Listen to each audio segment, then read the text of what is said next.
Crime, Wine, and Chaos contains adult language and graphic content. Listener discretion is advised.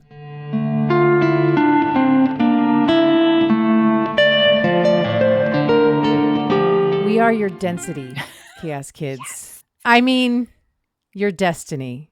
I'm Naomi. Yeah, we are. I'm Amber, and this is Crime, Wine, and Chaos.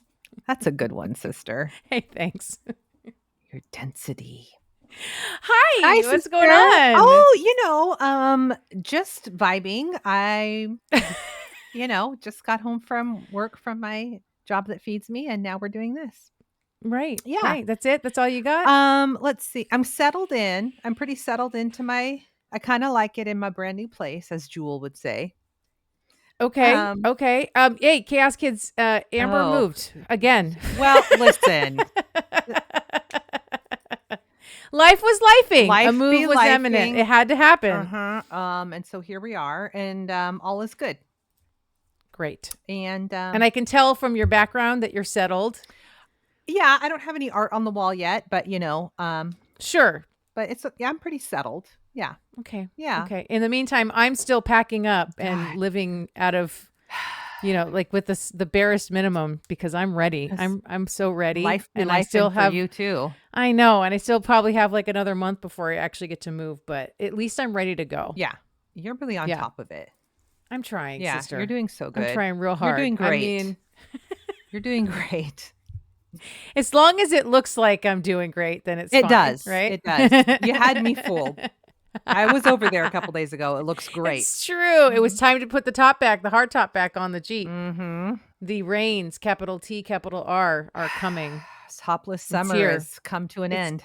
Topless summer is over. I'm totally over. not sad to see this summer go. It was a shit summer. And I'm ready to move on. All right, moving on. What are you drinking, sis? Thank you for asking. It's called Naomi. It is a red blend from El Dorado County, California. Okay. All right. It's really light.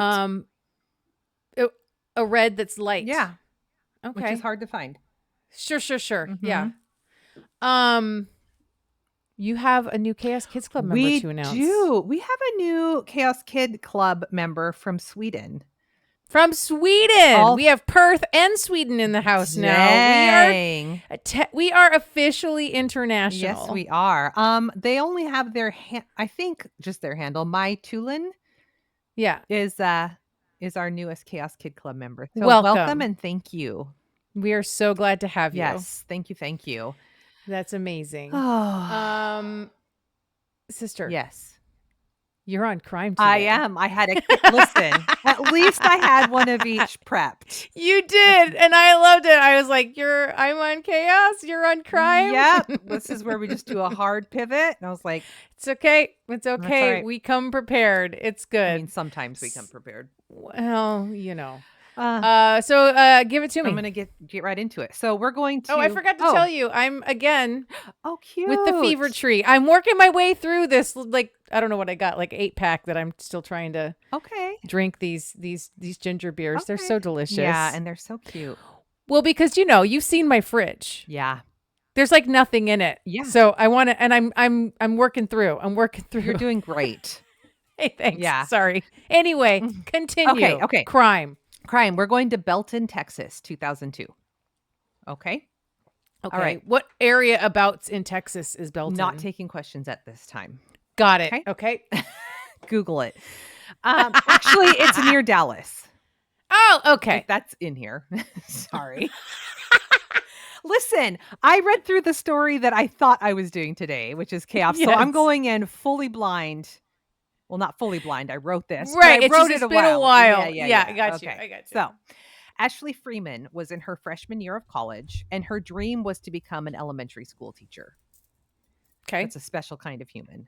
Yes. Yeah. Ashley met Michael in her college speech class. He was studying sports science, and his dream was to become a coach. Okay. So the two started dating and very quickly fell in love. They had been dating for less than a year when on June 14th, 2002, they leave to take a trip to visit Mike's parents in Duncanville, which was a Dallas suburb. Okay, this is the Dallas suburb. I don't fucking know where Belton is. Who knows where Belton There's no is? way to Somewhere in know. Texas.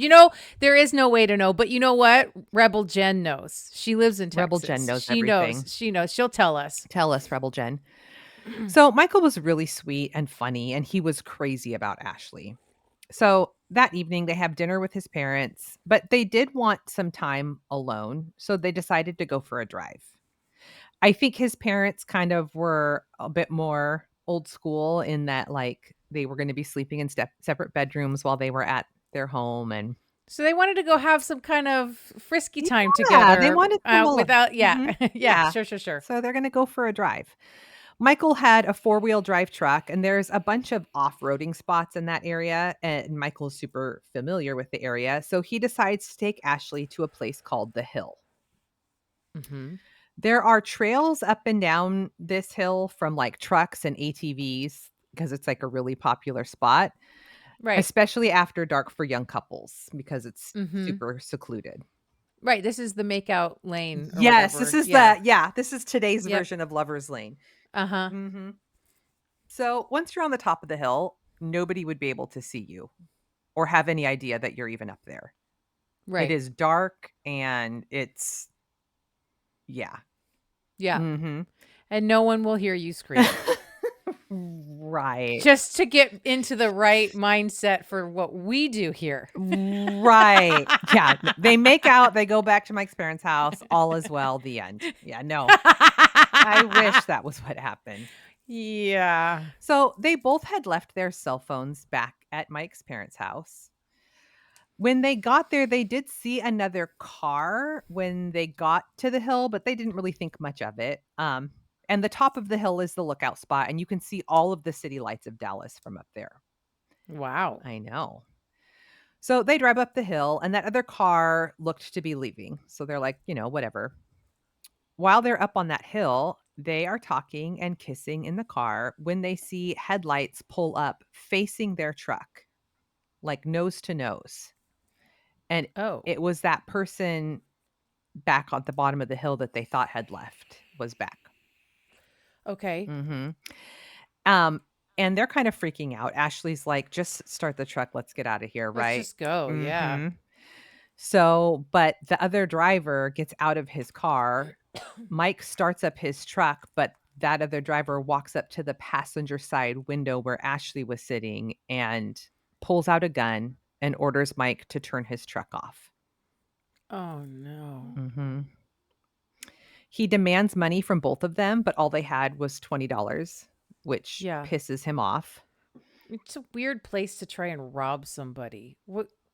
Who's bringing money to the makeout hill? I know. That's what I'm saying. Right? Yeah. Yeah. God. Yeah. So they hand over their 20 and they ask the man if they can go, but he says no. He then orders Ashley out of the truck. Oh. Uh-huh. And while she is standing outside of the truck, he ties Mike up inside of the truck. He then takes Ashley over to his car and sexually assaults her. Uh-huh. While this is going on, Mike was over at the truck, tied up, yelling and crying for Ashley. Oh. I know. That's so awful. After the sexual assault, this fucker goes over to Mike's truck with a lit flare. He drops it into the cab of the truck with Mike in it and closes the door. Oh, my God. Mm-hmm. And Mike's still tied up. Mm-hmm. Oh, my God. Yeah. But while he is over at Mike's truck, Ashley takes off running. She's she's not wearing anything except a tank top and underwear. Oh, my God. I know. She has no idea where she is, and there isn't anywhere to hide on the hill. It's literally just like a dirt hill. Oh, my God. And she's just like running around. This is a horror movie. It's a fucking horror movie. So she runs to the crest of the hill and then lays down on the ground because it's like pitch black, right? So she's just trying to be like a pancake right there. Uh-huh. She sees this fucker get to the top of the hill and he is looking for her. So she just lays as flat as she can. And when she sees him start to go back over the other side of the hill, she starts to sort of army crawl backwards down her side. Yeah. My face right now, you guys. I am in like shock. I am just, what? I know. This is crazy. I hate it. I hate it. And it's like dead silent up there. So like you could hear everything, right? Oh, God. And so unfortunately he spots her. Oh, no. Catches up with her and drags her back to his truck. No. And drives her off the hill with Mike still in his burning truck. Oh my God. I can't. What are you telling me about today, sister? I can't. I am sorry. 9 babies. That's all I'm going to say. 9 fucking babies. It's not even close to being done with you. Whoa.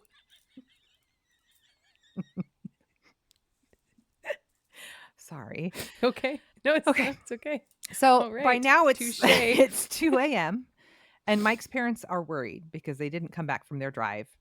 Yeah. And his mom and dad are repeatedly calling both Mike and Ashley's cell phones, not realizing that they didn't take them with them until, of course, they finally heard the phones buzzing in the other room. Right. Ashley is taken to another secluded area called the River Bottom, which is just south of Dallas. It's like a desolate marshland. Okay. He orders her out of the car, and Ashley thinks that this is where he is going to kill her. So she takes off running again. Fuck yeah, she does. Yeah, she does. This girl. Mhm. Sorry, young woman. Yes. This time she's in tall grass and like a swamp. I don't know if this is better for other reasons, though. She's half naked in a swamp. Uh-huh. That's probably filled with God knows what kind of animal life. Water moccasins live in swamps. True Beverly Hills. Oh my God. It makes me think of Zelda 2, The Adventures of Link, when you're trying to run through the swamp. You know what I'm talking about? The swamplands where you're just yes. like, You're like trudging. Yes. Yeah. Like moving through tar. Mhm. Ugh. Like more places for her to hide, but obviously harder to move. Yeah. Yeah. So she's still in her underwear, so her legs are getting all cut up on like all this vegetation. He takes off after her again, and she's trying to be really still and quiet, but because of the terrain, he can hear like twigs snapping under her. Yeah. But she is as still as she can be, right? Yeah. But he eventually finds her anyway. God. Damn it. And he shoots her. But Ashley didn't die. Well, no, because somebody's living to tell this tale. She played dead until he left. Play dead. Play dead. Play It's so dead. fucking smart. They always believe it. Yeah, because they're in some sort of panic mode where they're just, you know, especially I'm sure after the sound of the gunshot and it's like, okay, Ringing out through the night. yes, Yeah. I need to get out of here. So, Yep. So she waited until she heard his car pull away, and then she gets up. He had shot her in the thigh, which does have a major artery, so bleeding out was definitely a possibility. He shot her in the thigh? What did you just like shoot at her direction, like willy-nilly? Yes, it was super dark, and he heard her, but I don't know how well he saw her. Right. So he just like shot at her direction. Yeah. Okay. So she gets up and starts walking and is searching for any sign of civilization. Yeah. It takes her an hour, and she makes it a mile, and she comes across a construction site. Okay. And luckily, there is an overnight security guard at this construction site that sees her and calls for help. Also, what a shitty fucking job. Right? Overnight security at a construction site? Like just sitting there making sure nobody runs off with the back loader or whatever. Okay. Front loader? I don't know anything about machinery. I'm just making things up. To be out in the middle of some swamp construction zone and your job is to just stand there all night and do what? He just sits in his car and watches porn on his phone. Ew, gross. Until this night where he was like, whoa, Right? wasn't prepared for an incident. No. When I still worked at the courts, I'm sure I've told this story before. in an effort to save money, we ditched having Yes. commissioned officers and went with a private security guard company. For bailiffs or whatever. For the bailiff, yeah. But this one guy was like, oh, yeah, my full-time job was Jack in the Box. That's what he said. I remember you telling me this, and I was like, Yes. what is going on at Jack in the Box? I thought he meant he made fries. He was security at Jack in the Box. What the But like downtown fuck Seattle, is happening right? at Jack in the Box? Yes. I was like, oh my God. Yeah. So, I mean, yeah. who knows where you might need security or So the security guard calls for help. She's taken to the hospital in Dallas and is taken straight into surgery where she is stabilized. Police are able to get her statement, but she just wants to know what happened to Michael. Right. Mm-hmm. And as it turns out, Michael was alive. Mm-hmm. Yes. He was able to get out of his restraints, and then he ran down the hill to the road until he was able to flag down a driver for help. And he was in the same hospital as her, being treated for burns. Yeah. But he was there like begrudgingly because he was just throwing a fit saying he wanted to leave and go find Ashley. Yeah. Oh my God. Mm-hmm. So now they're like on the hunt for this guy, right? Mm-hmm. They do a rape kit on Ashley, but the DNA is inconclusive. But luckily, Michael and Ashley are able to give a detailed description of the suspect's truck. Mm-hmm. But 9 months would go by and they still hadn't caught this guy. Okay. And they're like, we have no idea who this is. In March of 2003, a tip comes in from someone who says they believe that they are looking at the suspect's vehicle. Oh. Sometimes these people that call in tips are like, are these like how do you are these people with like photographic memories or something? Right. Like I'm never going to be somebody that calls in a No. tip. I'm sorry. It's never going to be me. You know what? I all the time, like if I'm on the freeway and I see like an Amber Alert on one of those traffic reader boards, I'm like, okay, that license plate, I'm going to remember that today and keep my eye out. By the time I go a mile down the road and I'm like, what was the make and model? Right? I have no idea. No idea. These are special people. 100%. Mm-hmm.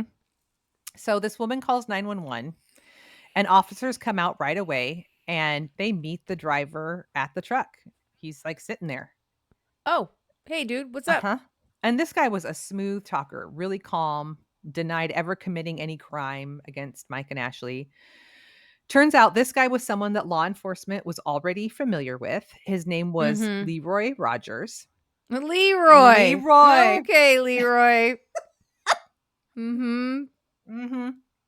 They bring Mike and Ashley in to look at Leeroy through like two-way glass, and they both confirmed that that was the man who attacked them.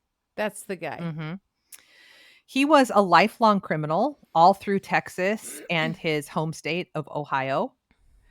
He was charged in 1984 for killing a convenience store clerk, but the case was dismissed due to a lack of witness cooperation to testify. Fucking pisses me off. So he was someone who managed to like skirt the law over and over again, despite the fact that he was like super dangerous, right? Mm-hmm. He had been arrested for sexual assault in Missouri, and once again, for whatever reason, they were unable to prosecute him. Mm-hmm. Yeah. So Leeroy was charged with the attempted murder of Mike and Ashley and the rape of Ashley. But Ashley ultimately decided that she wasn't able to testify, so the prosecution offered a plea deal. He was sentenced to prison for 10 years. But in 2015, after his release, he was charged for the murder of 2 women in his hometown of Massillon, Ohio. Same MO. He targeted white females, took them to isolated areas, raped them, and killed them. Was this like way before the rape and attempted murder of Ashley and Mike? No, after he was released. He did it again. Twice? Yes. Twice. Because Ashley didn't want to testify, so he only got 10 years. He's released in 2015 and rapes and kills 2 more women. Kimberly Klepper and Kenora Carnes. He was sentenced to life in prison with the chance of parole in 61 years for these. Yes. Michael and Ashley did go on to get married, and Ashley is an elementary school teacher. Oh. Yeah. And that's the attempted murder of Ashley Freeman and Michael Grinnan. Oh, sister, that was a roller Just coaster ride. going to the hill to make out, and that's what fucking Oh my happened. God. It's like an urban legend come to life. Yeah. Terrible. Ugh. Terrible. I hated it. I hated it too. Do my stories always feel considerably shorter than yours? I was going to say, do my stories always feel considerably longer than yours? Well, every time you say I've got a mamma jamma, like it's unusual, and it's actually just your standard story for you. Well, but now I feel like I need to up my game. Well, I feel like my stories have gotten longer as of late. Like in the last few months, it's just I'm happened. feeling It's just subpar. happened.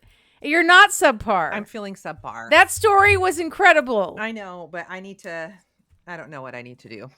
No, you don't need to do anything. You're doing great, sister. But this one is not as much as of a mamma jamma as I've done, but it is a bit of a story. And in fact, it's one of the reasons why I was like, I need a little more time before we record, because it was one of those like opened up a can. I didn't know I was opening up a can, and it was like, oh, there's more. Okay. Is it like a Mumajuma then? But not it's not a mamma jamma, but like a Mumajuma. It's a Mimi Jimmy. All right, tell me your Mimi Jimmy. Oh God. Fuck. That's amazing. Oh. I'm going to tell you about Julian Knight. Okay. He was born March 4th, 1968 in Melbourne, Australia. The oldest of three, he was adopted when he was 10 days old by a family with a tradition of military service. His two younger siblings were also adopted by the Knights. Julian's dad was a career military guy in the Education Corps, where he taught English and math. The family moved often. Excuse me. Does that laughing? They lived in Melbourne, Puckapunyal, and also abroad in Malaysia, Hong Kong, and Singapore. Wow. Okay. In early 1975, the Knight family settled in Leverton, Victoria. And Julian attended Leverton Primary School until the end of 1978. Sorry. So at some point in his early childhood, Julian learns that he's adopted, and he tries to find out his biological mom's name. But he, at that time, is unable to find her name. He was really close with both his parents, especially his mom, and he got along really well with his younger brother and his sister. His parents divorced in 1980 when Julian was 12. He felt abandoned by his dad, but he also really admired his dad and wanted to be like him with a career in the military. Julian attended Westbourne Grammar School, Fitzroy High, and then he transferred to Melbourne High School, a high school that could only be attended by passing an academic examination. Julian's IQ was assessed at 132, which puts him in the top 3 percentile of the population. So he's a smarty pants. But he was always an underachiever at school. He had constant behavioral problems and was not motivated to study at all. This was a big part of why he switched schools midway through high school. At the age of 12, Julian was gifted his first rifle. When he was 14, he served in 2 cadet units, the Norwood Secondary College Cadet Unit and the Melbourne HSCU. In the 1985 Melbourne High School yearbook, students wrote about him, quote, Julian Swapo Knight inherited the role of Cadet Unit Looney and Chief Political Agitator. According to one friend, quote, he was always a class clown, making jokes, entertaining everybody. He was very funny, and he was pretty smart, pretty intelligent, always had pretty good marks. According to teachers, though, he was overconfident and was not altogether convincing as a wisecracking extrovert. His antics earned him a certain amount of popularity with his peers, but at least one teacher felt that his extroversion was forced and that he was actually a loner. Oh, I know the type. Julian was fascinated with military life and war since he was very young. He was especially interested in the history of war, battle scenes, and combat, particularly Nazi Germany and World War II. Always comes back to the Nazis. Always. At the age of 17, while still in high school, he enlisted in the Army Reserves, serving as a trooper in the Light Horse Regiment, an armored Recon Unit.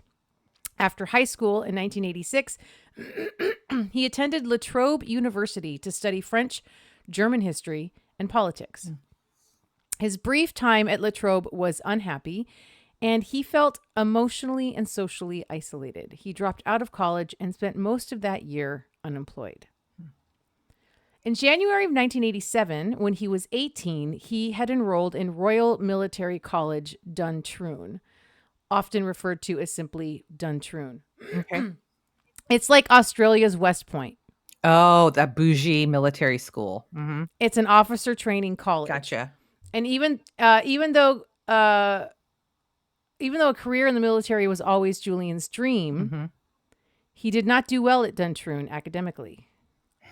He didn't have the ability to cope with the pressure of life and discipline at such a high caliber institution. The only area he excelled at Duntroon was in weapons expertise exercises. Julian felt like he wasn't treated well there and that the way he was dealt with was unjust. He claimed he was targeted and assaulted regularly by his fellow cadets for being a wimp, and his superiors did nothing to intervene. Barely 5 months into his training, on May 31st, 1987, around 3 a.m., Julian stabbed his company sergeant major with a pocket knife in a Canberra nightclub, the Private Bin. Immediately following the stabbing, Julian surrendered to 2 Australian federal police officers in a nearby alley and was charged with malicious wounding, assault, and assault occasioning actual bodily harm. Jeez. So he was out at a nightclub with a commanding officer, and I think with probably a bunch of people from school. Okay, and some kind of altercation took place, and Okay. Yep. So he got out on bail, $5,000, and he was due to appear in court on the 10th of November, 1987. So June, July, August, September, October, like 5 or 6 months later. Yeah. And of course, he was booted from the academy. Yeah. Julian moved back home only to find that his room had been turned into a sitting room. His clothes were in boxes, and he found himself sleeping on a folding bed. He tried to get back to a social life with his old school friends and also tried to get back together with his ex-girlfriend, but his friends had moved on with their lives, and his ex rejected him. Oh, God. This was also when he tried to contact his biological mother, whose name he had now discovered, and she was living in South Africa. He sent her 2 separate letters, to which neither did she reply. Julian got a job as a store clerk / driver for a Melbourne clothing company, Cuggy Rarity Stores, but he wasn't making enough money to afford the payments on the $6,000 Defence Force Credit Union loan he'd acquired in order to buy a car. He was 2 weeks behind on the payments, still owed $5,800 on it, and he had another $1,200 in other debts. This guy is being rejected, left behind, and tossed aside, and in every single avenue of his life, this is not going to end well. Nope. Great. So he decided to sell the car to pay off the debts, but no one was interested. In the meantime, Julian was drinking even more than he had been when he was at the academy. He had tried rejoining the regular or reserve army or getting a job on the police force, but none would take him because of the pending charges from the incident at Duntroon. Yeah, sorry, it's not funny, but I can't understand why I can't get a job on the police force. I just stabbed my commanding officer. Like, it's fine. This is fine. Right? Yeah. So the impending criminal convictions would effectively permanently exclude him from a military career, which was his, quote, reason for living. Did he ever have an explanation for why he did that? Why he stabbed his officer? Not that I saw. Maybe. Yeah. Okay. On Friday night, August 7th, 1987, Julian went out drinking with an old friend. The bender started at the Royal Hotel at about 7 p.m., Midway through the evening, they switched to the Normandy Hotel in Queen's Parade, driving past the house of Julian's ex-girlfriend, who was having a party that Julian was not invited to. Right. The two drank heavily at the Normandy until about midnight and then went back to Julian's house. Well, his mom's house. Mm-hmm. The following evening, Julian went out drinking again at the Royal Hotel, which he had done every night for the past week. He passed his time at the pub trying to chat up the bartenders and complaining about the fact that he had not been invited to the party at his ex-girlfriend's house the night before. On Sunday, August 9th, 1987, just over 2 weeks after getting kicked out of the academy, Julian woke up around 11:30 a.m. in his temporary bedroom in the front of his mom's house on Ramsden Street in Clifton Hill, an inner city suburb of Melbourne. Mm-hmm. That afternoon, he went to his grandma's house for a belated birthday party for his mom. His mom and his brother, who had left earlier in Mrs. Knight's car, were already there, along with aunts and uncles and friends. Over lunch, Julian drank a couple of beers and a liter of Coke and talked about the security officer training course, which he was scheduled to start in a couple of days. Was he actually? A security. Oh, security. guard. Okay. Oh, at a construction site? Maybe. Okay. He sounded like he was excited about it. Okay. Julian left the birthday party in his car and drove his sister home and then left to drive around for a while.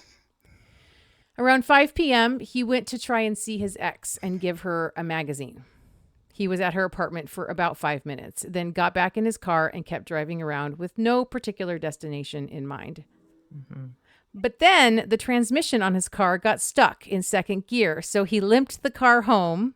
Oh, my God. Changed his clothes, had another beer, then headed out on foot to the nearby Royal Hotel. This was Julian's local pub. Mm-hmm. He got there around 5:50 p.m. None of his friends were there, so he drank alone for the next 3 hours or more. Julian was quite drunk by this time, and he had a vision of soldiers in an ambush and felt himself called to arms. Uh-oh. It was 5 minutes to 9, and he hopped up from his bar stool to rush back to his mom's house. When he got to the house, he first encountered his sister in the hallway outside the front room. They spoke briefly, then she returned to the living room in the back of the house to watch a movie with their mom.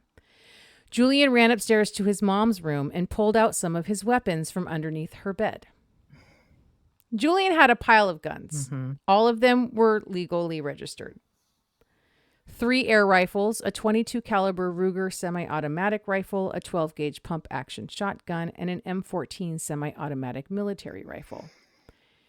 He grabbed the Ruger, the shotgun, and the M14, a steel ammunition box, and a leather shotgun cartridge belt holding 100 rounds, and took it all to the front room to load the 3 weapons. Oh, my gosh. After loading them all and stuffing his pockets with another 100 rounds of ammo, including a suicide round he placed in the front right-hand pocket of his jeans, he stuck a black combat knife down the back of the waistband of his jeans, slung the M14 over his back, picked up the other 2 guns, one in each hand, and ran out of his mom's house. Oh, my God.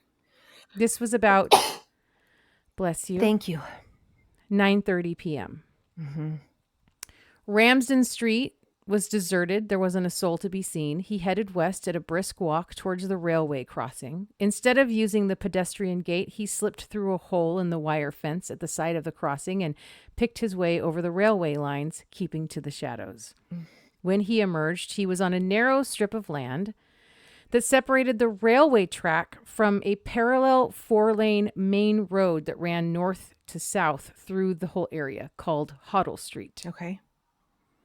The buffer strip had been landscaped with grasses, shrubs, and trees to give the impression of a natural divide which hid the ugly mechanics of the railway. Mm-hmm. He posted himself up on the nature strip on the east side of the road, and he started to shoot. What's he shooting at from right there? The first car he opened fire on contained a married couple. Con and Rita Vitkos. Rita received minor wounds, and Con drove on before stopping at a mobile gas station about, just a little bit south down the street. Mm-hmm. The next two cars, one carrying Michael Anthony and Trevor Smealy, the other driven by Gregory Elliott, were damaged, but no one was hit. Okay. The next car was driven by Alan Jury with passengers Monica Vitelli and Daniela Mina. Alan and Monica were both wounded, and they too pulled over at the Mobil gas station.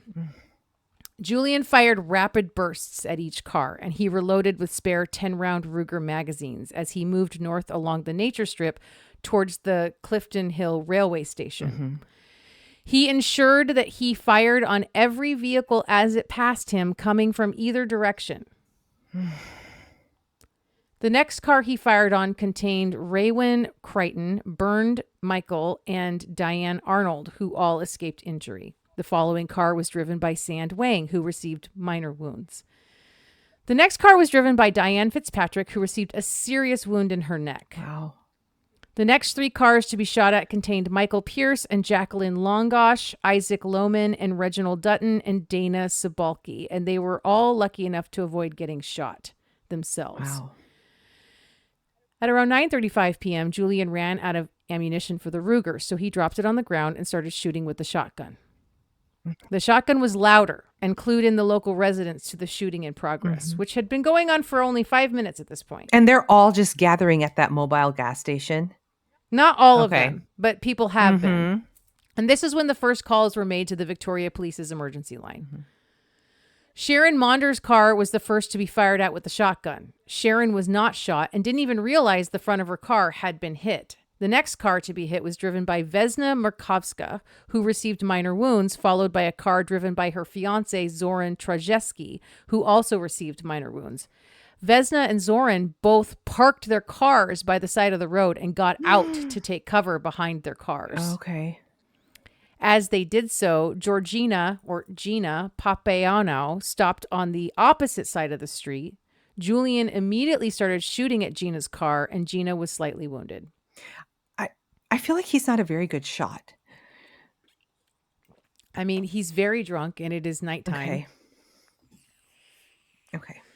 Very soon afterwards, a car driven by Jane Morris with passengers Kay Edwards and Cecily Collis drives south through the ambush zone. Jane's car managed to get through without being shot, and further south down Hoddle Street, they flagged down a police division, like there was a police vehicle parked down there, and they told them what was happening. So the officers immediately drove to the scene with their lights and sirens on, and they radioed dispatch. They reached the intersection of Hoddle Street and Ramsden Street just after 9:38 p.m., and Julian shot at them. Whoa. Julian continued moving, changing positions as he fired at the next four cars that drove by with only a driver in each car. Matthew Morrow, Edward McShortall, Trevor Robinson, and Keith Wing Shing. Edward received minor wounds, but Keith, who stopped his car opposite Julian, received serious jaw and throat wounds. Oh. Julian continued to reload and change positions as he continued to fire at the passing cars. The next car Julian shot contained Kevin Skinner, his wife Tracy, and their son Adam. Tracy was killed instantly by a blast to the face, and Adam, who was on her lap below the windowsill, received minor glass wounds. Oh.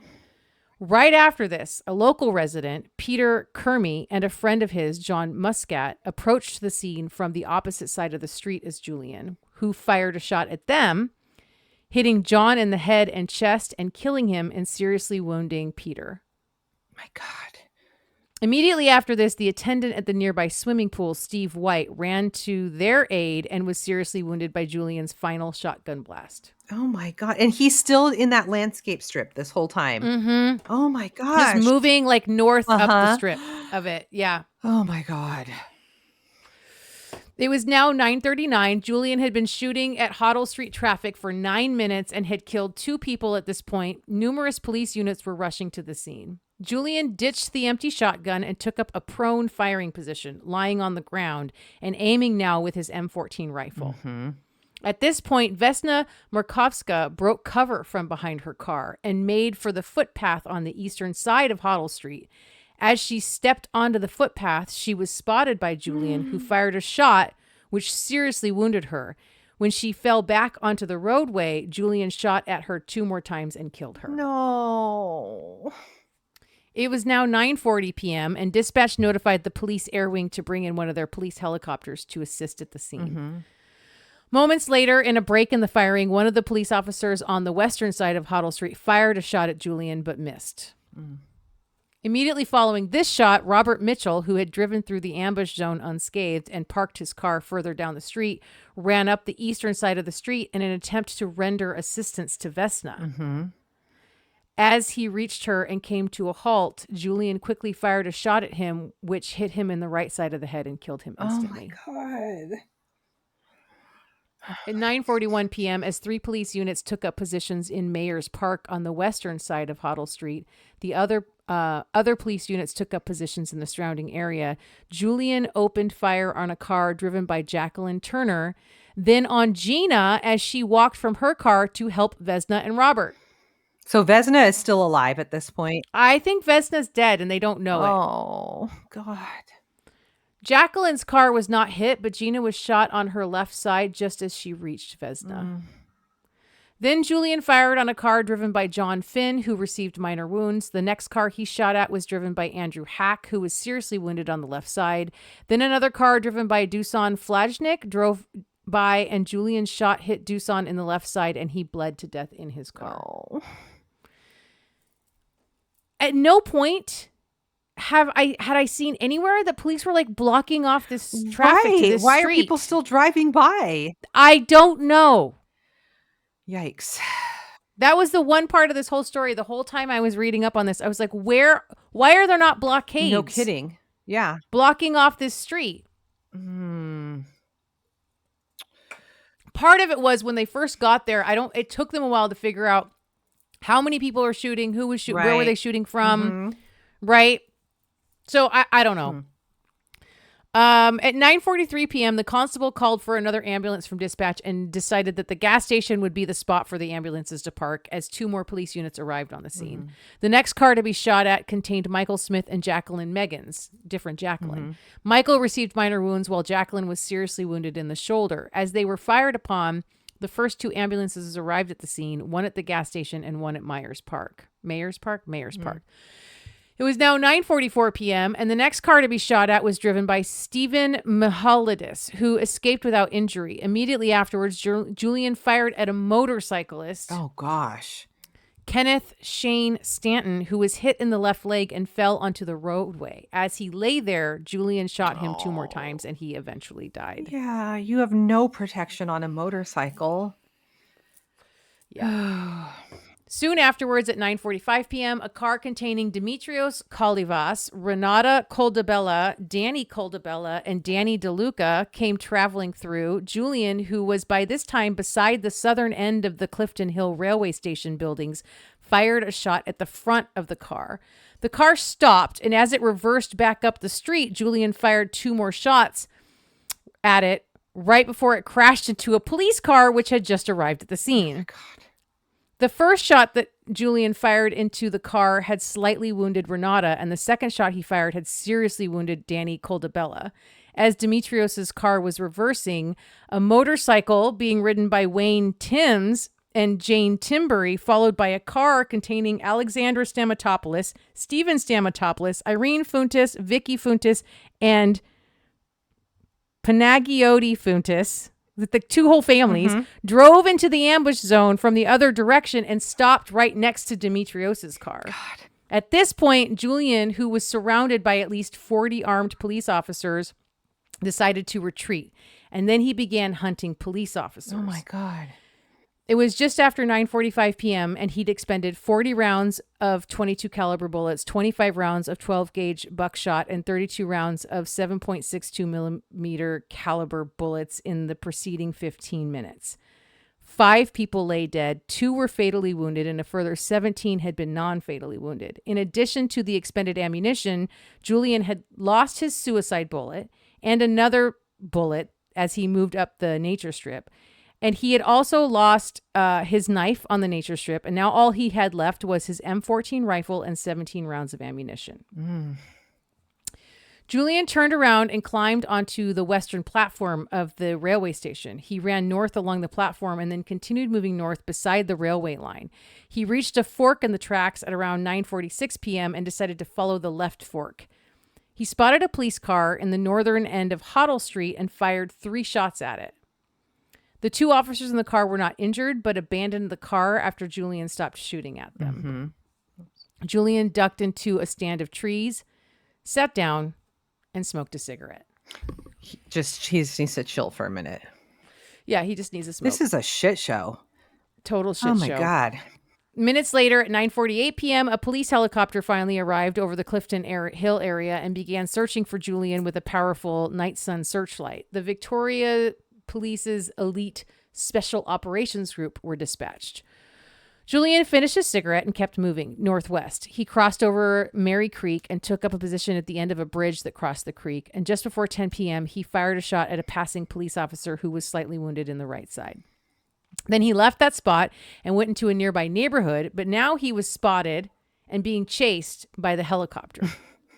He ran into a line of trees beside the railway line. He tried to avoid the searchlight for a few minutes, but then at 10:05 p.m., he broke cover onto the railway line, knelt down, and fired 3 shots at the helicopter as it circled over him. Jesus Christ. Did he hit the helicopter? Oh, he hit the helicopter. His first shot pierced the right main fuel tank and forced it to land in a nearby sports field. Oh my God. Then Julian started making his way down other streets, heading towards his ex-girlfriend's house. Making my way downtown. What? It was now 10:13 p.m. and Julian was spotted by 2 police officers who gave chase in their police car. So he ducked into a backyard alley, turned around, and fired his last 10 rounds at the police car as it stopped in the middle of the road facing the alleyway. One of the officers received minor shrapnel wounds to the face and left hand as he and the other officer tumbled out of the car with their guns drawn. The police car's headlights were on high beam facing the entrance to the alleyway, which was also lit up by a nearby street light. As the 2 officers took up positions behind their police car and yelled at Julian to surrender, Julian squatted down beside a low brick wall and searched his pockets for the suicide bullet he didn't have anymore. When he realized that he had lost it, he leaned out into the headlight beams and dropped the empty M14 on the ground. He then slowly stood up with his hands in the air. When he was fully upright, one of the officers stepped out from behind the rear of the police car and fired a shot at him. Julian was not hit, but he ducked back down behind the brick wall. The officers yelled at him again to surrender, and he yelled back, "Don't shoot, I'm coming out." He got up again with his hands in the air before walking out onto the street where he was arrested. Wow. Numerous other police officers arrived at the arrest scene, and after a short, initially violent interrogation, Julian Knight was driven... Sorry, I swallowed almost down the wrong tube. In an unmarked police car to the St. Kilda Road Police Complex. At 7:24 a.m. the following morning, after hours of questioning, Julian would be sitting alone in the police interview room. The video camera would still be running, and it would show him drinking from a plastic cup and thumbing through the morning papers. Oh. Just chilling. Julian was interrogated extensively by many detectives, took part in a nighttime and a daytime crime reenactment, both of which were videotaped, and was eventually charged initially with the murder of John Muscat at 12:20 p.m. on Monday, August 10th, 1987. So like the next day. More than 20 people on Hoddle Street were hit by shots from Knight's 3 guns. The M14 did most of the damage. Dusan Flajnik and John Muscat both died from enormous injuries to the chest and neck. Tracy Skinner died from a shot to the head that blew off half her face. Oh my God. Gina Papineau died in hospital 11 days later from a massive wound to her hip, which looked, according to one of the EMTs who attended to her, like a shark bite. According to police, Julian had drunk no more than 5 pots of beer during the evening. According to bar staff, he drank 8. Julian himself has insisted that he put away at least 13. Jeez. Julian has claimed that his mind is a complete blank from the time he left the pub to the time he got home. And yet he can remember everything from 9 p.m. onwards in extraordinary detail. Between the police interrogations and extensive psychiatric evaluations, we know a lot about Julian's mind in his own words. Okay. He said, quote, "It was like one big dream. It's kind of like you could have been in Beirut and you wouldn't have known the difference." What? Julian had been dreaming for years about seeing action in, quote, East Timor, Irian Jaya, Philippines, Thailand, Burma, Afghanistan, Iran, Iraq, Beirut. Especially wanted to go to South Africa, Central America, anywhere there was a shit fight on. Jeez. They trained me to kill, and I killed. Wow. In other circumstances, I would have gotten a medal for what I did. No. Something snapped. I went into automatic pilot mode. I was in an intense state of paranoia. See a target, shoot to kill. Don't hurt, shoot to kill. Oh my God. In 1980, when Julian was 12, when his parents separated, he gave most people the impression that he had been expecting it and that he wasn't very upset about it. Mm-hmm. Except that an old girlfriend would reveal that as late as 1986, he had still not come to terms with the divorce and would often cry about it. Julian himself would tell a psychiatrist that he was angry because his parents had kept him completely in the dark about it. But what were they supposed to do? Like they hadn't discussed it with him before they decided to get a divorce. Okay. He told psychiatrists that he imagined himself in many heroic and honorable death in combat scenarios, which he ran and reran in his mind. One doctor said, quote, some of his dreams were about himself dying in combat as the hero protecting his company, or in other cases, it would be he fighting against overwhelming odds, and this is something that provided a lot of gratification to him. Mm-hmm. Although Julian viewed killing and being killed in very romantic terms, another doctor noted, quote, a sort of intricate detail about this fantasy life which was very unusual. On and on and on. Different battles, but actual historical situations and in factual detail. Julian cast himself in starring roles in the famous last stands of history. He would be, for instance, a German soldier in General Paulus's 6th Army, encircled and doomed at the Battle of Stalingrad. Whoa. Often Julian saw people around him not so much as flesh and blood, but as accessories for his fantasies. Quote, so vivid were his imaginings that he'd be sitting in the schoolroom, for example, and he'd look out of the window and he'd see people walking past, and he'd immediately imagine this into an ambushed situation and into military terms. It was very vivid to him. Wow, this is some serious mental health shit going on here. Major, yeah. Julian had a fundamental lack of empathy for other people, and for some, he had a burning hatred. He hated communists, loved Nazis, and was a raging racist. Cool. In one of his most persistent and gratifying daydreams, he was a South African policeman gunning down black people in Sharpeville or Soweto. Also found by investigators was a high school textbook, World Powers in the 20th Century, where Julian wrote his own captions for the photos in the book. So one photo caption says immigrants arriving in America. What Julian wrote was send the wogs back. Another photo is captioned a Ku Klux Klan initiation ceremony, 1922. And Julian wrote, all caps, my mates, KKK rules. Okay. Oh, God. Another photo caption says, forward to the new utopia. And he writes in all caps, kill commies. Another picture, blacks picketing a Washington bank, where he writes, you stupid N-words, who do you think you are? Put them in their place. Wow.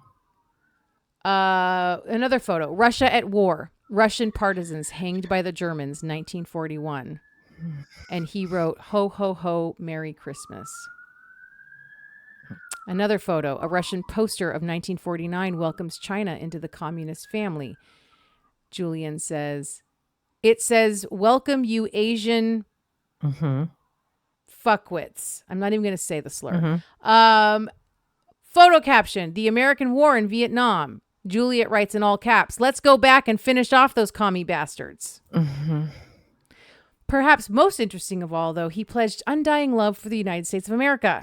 Photo caption, American imperialism around 1900. And Julian wrote, Australia, future USA state. I love USA. Great. Yeah. Thanks. But notice how he loves the Nazis and the United States. Uh-huh. Just saying. I know. God, fuck. Just saying. Mm-hmm. One doctor wrote that Julian's, quote, complete lack of remorse, no mention of any compassion for his victims during our interviews was very disturbing to me. His logic, even more. Uh-huh. Girls that Julian had intimate relationships with testified that not only was he still upset and angry about the divorce of his adoptive parents, but that he also felt profound unhappiness about having been adopted in the first place. Both subjects could reduce him to tears after heavy drinking. Wow. Talk about masculinity so fragile. Shit. God. Julian also displayed a tendency to harbor secret grudges over long periods of time. This is like one of the hallmarks of a lot of mass killers, which would sometimes turn into physical violence after a bout of heavy drinking. Once he started punching a friend of his while they were out at a downtown dance club, and the incident that provoked the attack had taken place weeks earlier. And Julian had made no indication at any point during that time that he was angry with his friend at all. And in fact, the two had been drinking together most of the night, right, with no issues prior to the assault. Oh my God. Mm-mm. Julian ultimately pled guilty to 7 charges of murder and was sentenced to life in prison with a non-parole period of 27 years. In 2014, as his minimum term neared its end, the Victorian government passed specific legislation to prevent his release on parole. The law stipulated that he could only be freed if he was in imminent danger of dying or was so incapacitated that he no longer posed a threat. Yeah. He was repeatedly challenged. He repeatedly challenged this legislation and filed many lawsuits from prison, leading to him being declared a vexatious litigant in 2004. His attempts to have the parole law overturned ultimately failed in the High Court of Australia in August of 2017. Julian Knight has also pursued legal action for compensation over alleged bastardization and abuse that he claimed to have suffered as a cadet at the Royal Military College, Duntroon, in the months before the massacre. His most recent compensation bid was rejected in September 2025. Wow. And here are the names and ages of the 7 people that were murdered by Julian that day. Okay. Tracy Skinner, 23. Johnny Muscat, 26. Vesna Markovska, 24. Robert Mitchell, 27. Gina Papayanau, I don't know if I'm saying her name right, 21. Dusan Flajnik, 53. And Kenneth Shane Stanton, 21.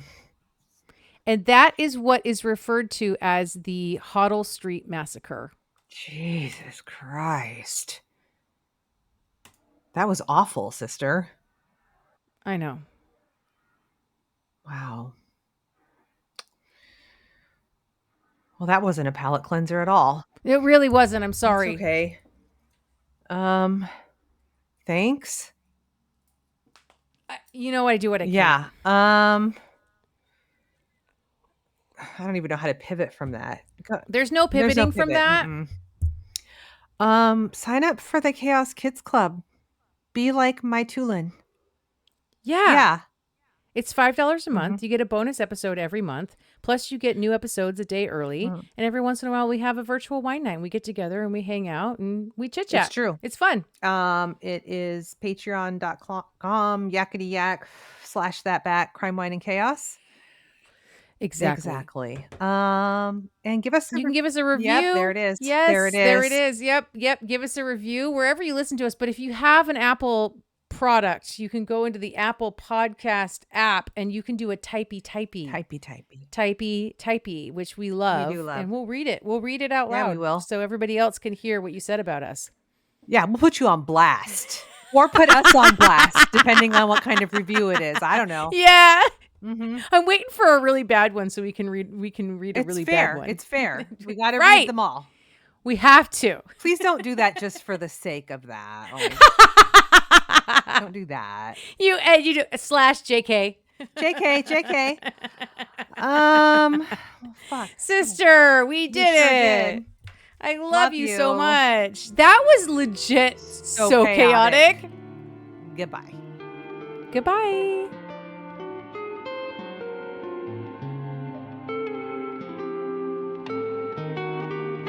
Crime, Wine, and Chaos is produced by 8th Direction Records.